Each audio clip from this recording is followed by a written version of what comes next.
Hello students, welcome to Abhilaw, where law is simplified. This is your Professor Dr. Ambarish R. Patnagire, retired Additional Commissioner, Director of Eggnell School of Law. I hope so. You are able to understand our lecture series which we started, understanding all the sections of CPC. There are totally 158 sections and till now we have only completed 6 sections. And in every sections I am giving you the detail of the sections which are getting correlated with the other section, as well as the rules and the orders which are applicable to that section. So let's start now section 7 and section 8. Provincial Small Causes Court. This is section 7. We had studied as per section 3 the jurisdiction of court and the courts which are available as per CPC, which courts are found. Now there are court called Provisional Small Causes Court. So we should understand about this. The section says like this: the following provisions shall not extend to the court constituted under Provisional Small Causes Court Act 1887 or under Bearer Small Causes Court Law 1905, or to courts exercising the jurisdiction of a court of small causes under the said act or law, or to courts in any part of India to which the said act does not extend, exercising a corresponding jurisdiction, that is to say. Now provisional of small causes court को ये चीज याद रखना है, CPC लागू नहीं होता अगर provisional small causes court act के हिसाब से अगर वो कोर्ट एस्टेब्लिश हुआ हो। उसके बाद हम देखते हैं क्या क्या एप्लीकेबल नहीं होता।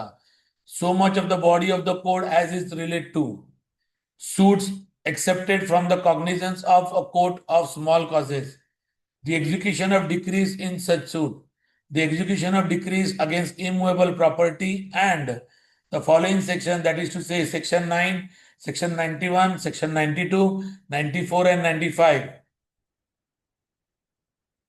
which talks about order of or the attachment of immovable property, injunction, the appointment of a receiver of immovable property, or interlocutory order 2 in clause E of section 94 and section 96, 212 and 115. These are the sections which will not be applicable to provisional small causes court which are established under those particular acts. Let's understand the breakdown and the analysis of section 7. Section 7 क्यों आया CPC में, इसको हम देखना है, जिसको हम purpose कहते हैं। सेक्शन 7 का पर्पस क्या है? हर सेक्शन का पर्पस हमें मालूम होना चाहिए ताकि हमको ये पता चले कि वो सेक्शन सीपीसी में इंक्लूड क्यों गया है। ओके, सेक्शन 7 क्या बोलता है? Section 7 delineates the applicability of CPC to courts of small causes, ensuring that these courts operate within simplified procedural framework situated to their purposes of adjudicating small value civil dispute quickly and economically. इसका मतलब क्या है कि भाई CPC जो procedure है थोड़ा लेंदी है, कॉम्प्लिकेटेड है, और बड़े बड़े सूट के लिए ये एप्लीकेबल होता है जिसकी वैल्यू ज्यादा होती है। लेकिन स्मॉल कॉजेस कोर्ट ऐसा नहीं होता। स्मॉल कॉजेस कोर्ट में लैंडलॉर्ड और टेनेंट के खिलाफ जो मैटर है रेंट का, ये वो छोटे मोटे मैटर सब जाते हैं। इसके लिए इतना बड़ा फ्रेमवर्क और प्रोसीजर की जरूरत नहीं होती। तो सीपीसी पूरा स्मॉल कॉजेस कोर्ट को एप्लीकेबल नहीं होता। इसको अगर एप्लीकेबल नहीं करना है सीपीसी को, तो हमको सीपीसी में वैसे प्रोविजन डालने पड़ेंगे। इसकी वजह से सेक्शन 7 इंक्लूड हुआ है। It excludes certain CPC provision that are deemed inappropriate for the limited jurisdiction and expedite processes of small causes court. उसके बाद हम देखते हैं कोर्ट्स ऑफ स्मॉल कॉजेस। ये इसके की फीचर्स क्या है हमने तो पढ़ा सेक्शन 3 में। सीपीसी ने सिविल कोर्ट्स बताए, क्या बताया? हाई कोर्ट बताया, डिस्ट्रिक्ट कोर्ट बताया। उसमें ये भी बताया कि डिस्ट्रिक्ट कोर्ट के अंडर सबऑर्डिनेट कोर्ट्स है, जूनियर डिवीजन का है सिविल, फिर सीनियर डिवीजन सिविल कोर्ट है, और स्मॉल कॉजेस कोर्ट भी है। कोर्ट ऑफ स्मॉल कॉजेस ये सीपीसी के अंडर नहीं आते एस्टेब्लिश। ये किसके अंडर एस्टेब्लिश होते हैं? Provincial of small causes court act 1887। काय के लिए? जो स्टेट लॉज है, माइनर सिविल डिस्प्यूट्स है, उनको हैंडल करने के लिए। एग्जाम्पल, अगर स्मॉल डेट्स या मनी क्लेम्स की रिकवरी करनी है तो स्मॉल कॉजेस कोर्ट में जाइए। सिविल कोर्ट में जाने की कोई जरूरत नहीं है और इसका प्रोसीजर भी फास्ट है। सीपीसी थोड़ा लेंदी प्रोसीजर है। डिस्प्यूट ओवर मूवेबल प्रॉपर्टी, अगर मूवेबल प्रॉपर्टी है, ओके, उसके लिए उसका अगर डिस्प्यूट है तो सीधा आप स्मॉल कॉजेस कोर्ट में जा सकते हैं। उसके बाद landlord tenant dispute, other petty civil matters with specified pecuniary limits. आपको पता चलेगा कि स्मॉल कॉजेस कोर्ट में कौन से मैटर्स के लिए जाना है। Limited application of CPC, section 7 क्या कहता है? सीपीसी के कुछ कुछ प्रोविजन अप्लाई नहीं होते स्मॉल कॉजेस कोर्ट को, और प्रोसीजर को सिंप्लीफाई किया गया है under small causes court act. Exclusion, the section list specific CPC provisions and categories that are not applicable, ensuring that small causes court remain distinct from regular civil court in the terms of jurisdiction and procedure. आइए हम specific exclusion देखते हैं under section 7। Section 7 क्या कहता है कि CPC के कुछ कुछ प्रोविजन एक्सक्लूडेड है from applying to small causes court. कौन कौन से? Provision relating to certain suit and execution, suit excepted from small causes court. उसके बाद और क्या इंक्लूड है? Suits in concerning immovable property, partition का डिस्प्यूट हो, टाइटल डिस्प्यूट हो, suit for dissolution of partnership और specific performance of contract, suits involving complex question of law और फैक्ट। ये सारे चीज एक्सक्लूडेड है स्मॉल कॉजेस कोर्ट के पास से, इनके जुरिडिक्शन में नहीं आते। Exclusion of decrease in such suit, CPC provision governing the exclusion of decrease in suits excluded from small causes court jurisdiction are not applicable। मतलब जो स्मॉल कॉजेस कोर्ट के under आते नहीं है उसका एग्जीक्यूशन पार्ट डिक्रीज का small causes court के under नहीं आता। इतना सिंपल है। Execution of decrease against immovable property, small causes court में इमूवेबल प्रॉपर्टी तो बड़े बड़े डिस्प्यूट आते नहीं है, खाली मूवेबल प्रॉपर्टी के आते हैं, इसके लिए वो भी एक्सक्लूड किया जाता है। Specific relation related to certain orders, the following section of CPC are excluded in relation to specific type of orders. हम देखते हैं सेक्शन 9। सेक्शन 9 को ऑलरेडी हम ये देखेंगे कि कुछ कुछ सिविल सूट बैड है सीपीसी के अंडर। जो कोर्ट सीपीसी के अंडर है वो उसको ट्रायल नहीं कर सकते, ये सेक्शन 9 कहता है। वो कौन से है? जो स्मॉल कॉजेस कोर्ट के पास, जिसके पास ज्यूरिडिक्शन है सिविल नेचर का, वो सारे केसेस सिविल कोर्ट ट्राई नहीं कर सकते। ओके, वो प्रोविजनल स्मॉल कॉजेस कोर्ट के एक्ट के अंडर ही जाएगा। Section 91 92 public nuisance and public trust, public nuisance के और पब्लिक ट्रस्ट के जो जो outside of scope of small causes court है उतने ही वो सिविल कोर्ट के अंडर चले जाएंगे। 94 95 interlocutory order, compensation for wrongful arrest and attachment, these sections are excluded to the extent relate to attachment of immovable property। small causes cannot order the attachment of immovable property, इस बात को याद रखना है।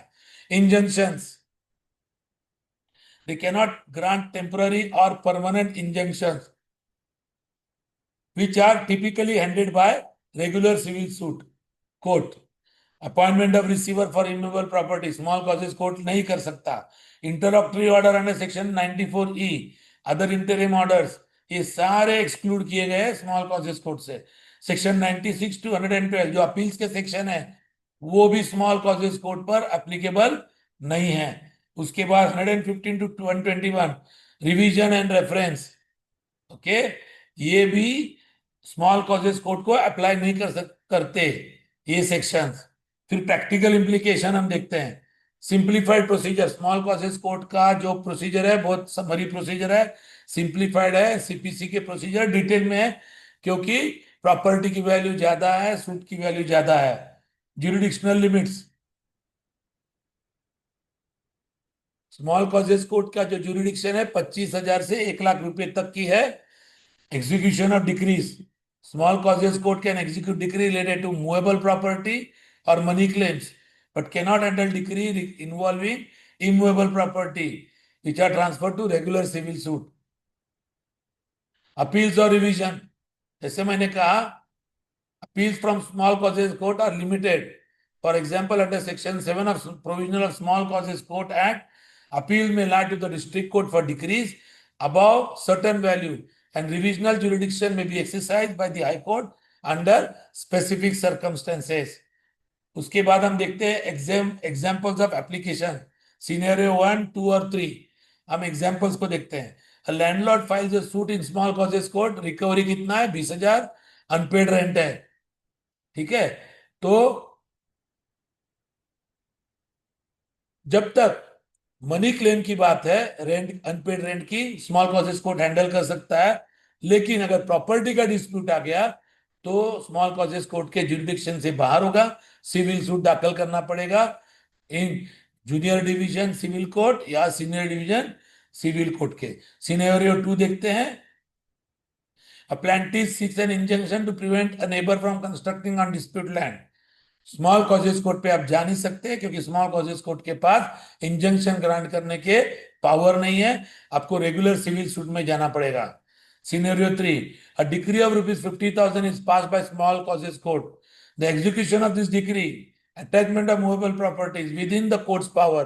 But if the decree involves immovable property, तो आपको regular civil court में जाना पड़ेगा, सिविल कोर्ट में अटैचमेंट के लिए या एग्जीक्यूशन ऑफ डिक्री के लिए. उसके बाद हम देखते हैं जुडिशियल इंटरप्रिटेशन. Limited jurisdiction.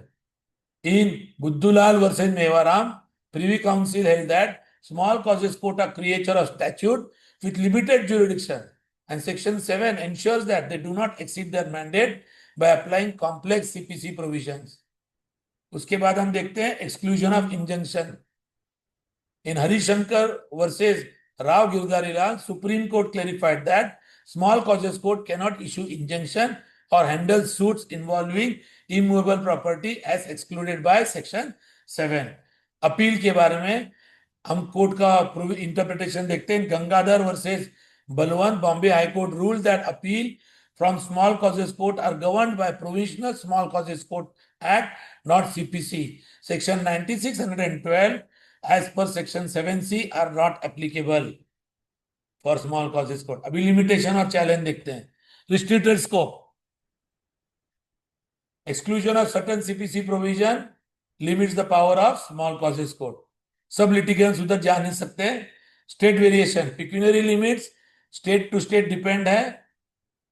अलग अलग स्टेट में अलग अलग pecuniary limit small causes court की है. Transfer of case. If a suit is incorrectly filed in a small causes court involving immovable property, it must be transferred to regular civil court, causing delay. तो इस बात को हमको याद रखना है. Interaction with other CPC provision.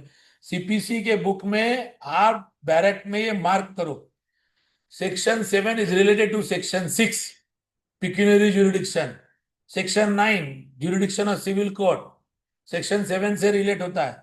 और order 7 and rule 10 जब प्लांट को रिटर्न करना पड़ता है, प्लेंट को, अगर किसी ने फाइल किया सूट स्मॉल कॉजेस कोर्ट को और उसके जुरिडिक्शन के बाहर है तो उसको ऑर्डर 7 रूल 10 सीपीसी के अंडर वो प्लेंट को रिटर्न करना पड़ेगा जिसने फाइल किया है टू रेगुलर सिविल कोर्ट.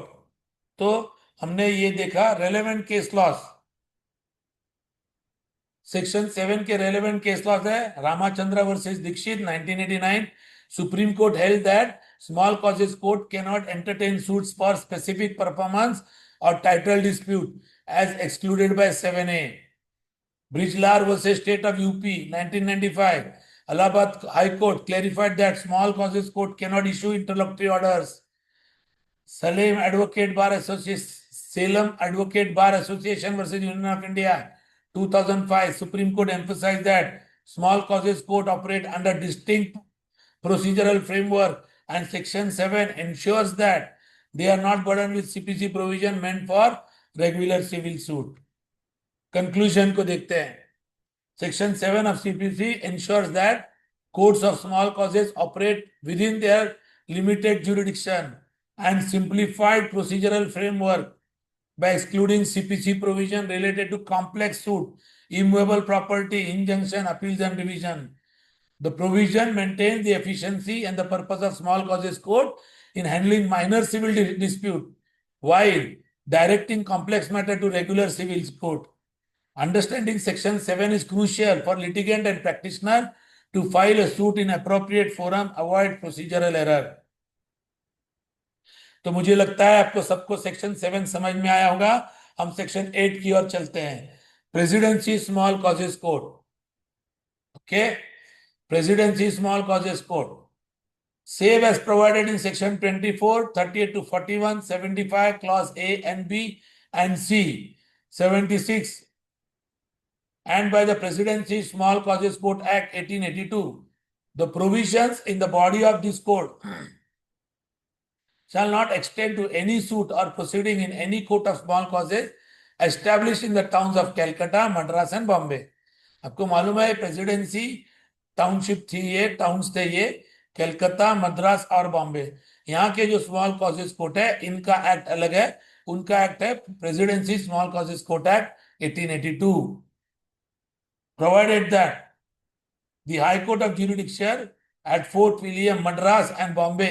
ठीक है, अब इसको हम छोड़ देते हैं क्योंकि ये प्रोविजो अभी फिलहाल लागू नहीं होते क्योंकि प्रेसिडेंसी अब रही नहीं. ओके, इसके ब्रेकडाउन देखते हैं, पर्पस क्या था ये एक्ट का, ये सेक्शन का.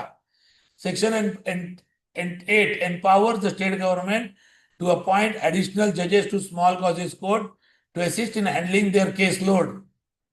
This provision ensures that small causes court, including those in presidency towns where similar provisions exist under the Presidency Small Causes Court Act 1882, can manage their workload efficiently, particularly in the areas with high volume of minor civil dispute.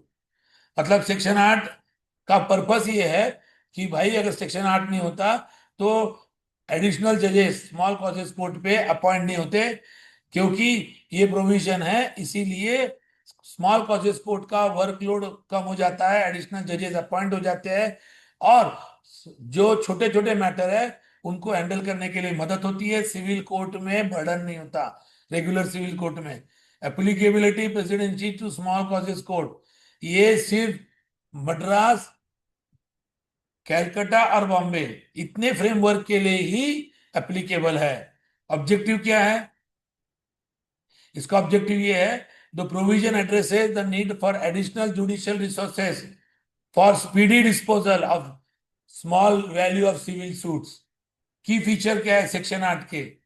Appointment of additional जज, powers and duties of the additional जज, जिसका same principal जज of small causes court के पास जो power है वही power और ड्यूटी एडिशनल जजेस को भी दी जाती है. सब्जेक्ट मैटर ज्यूरिडिक्शन भी वही होता है ताकि वो एडजुडिक कर सके सूट को. Issuing orders, passing decree, administrative flexibility. Provision allows the state government to address judicial backlog by appointing additional जजेस. उसके बाद स्कोप ऑफ सेक्शन 8, जैसे मैंने आपको पहले ही बताया, प्रेसिडेंसी टाउन के लिए ये एप्लीकेबल हुआ है और वो है कलकत्ता, मुंबई और चेन्नई. जो नॉन प्रेसिडेंशियल एरिया है वहां पर ये अलाउ नहीं होता सेक्शन 8.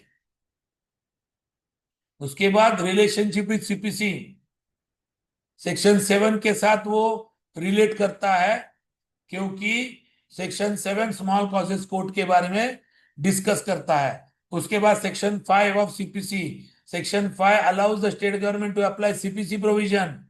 तो कौन कौन से प्रोविजन अप्लाई होंगे रेवेन्यू कोर्ट को इन प्रोसीजरल मैटर? ये सेक्शन 5 से रिलेट करता है सेक्शन 8. फिर सेक्शन 6 भी सेक्शन 8 से रिलेट करता है.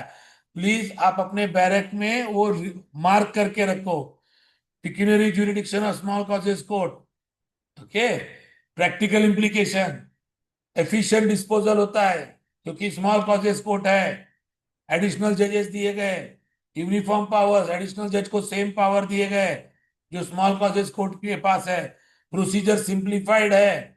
उसके बाद appeals, decree pass by additional जजेस are subject to the appeal, same mechanism irrespective of small causes court act. Examples of application, अभी हम एप्लीकेशन देखते हैं। Scenario 1, in provisional of small causes court in Lucknow, the caseload of rent recovery suit increases significantly. The state government appointed additional judge under Section 8.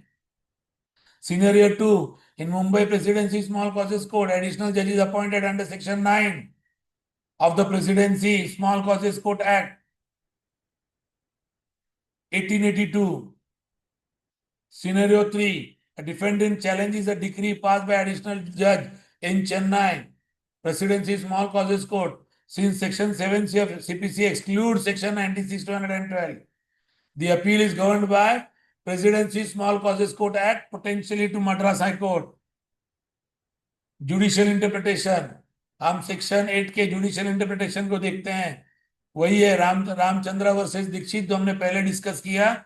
Harishankar versus Rao Girdhari Lal 1962, ये भी case discuss किया है। Gangadhar versus Balwant, ये भी केस हमने last section में discuss किया है। लिमिटेड और चैलेंजेस, ये सेक्शन 8 का रिस्ट्रिक्शन है ज्यूरिडिक्शन पर, जो स्मॉल कॉजेस कोर्ट में एडिशनल जजेस अपॉइंट हो सकते हैं लाइक अ प्रिंसिपल जज, लेकिन limited to pecuniary and subject matter jurisdiction. State variation, pecuniary and procedural rules vary from state to state. Appeal restriction, CPC के कोई भी अपील के प्रोविजन 96-212 एप्लीकेबल नहीं है, लेकिन प्रेसिडेंसी जो कोर्ट है उसके एक्ट 1882 के अंडर अपील अलाउड है। इंटरैक्शन विद अदर प्रोविजन, कौन कौन से प्रोविजन के साथ ये इंटरैक्ट करता है?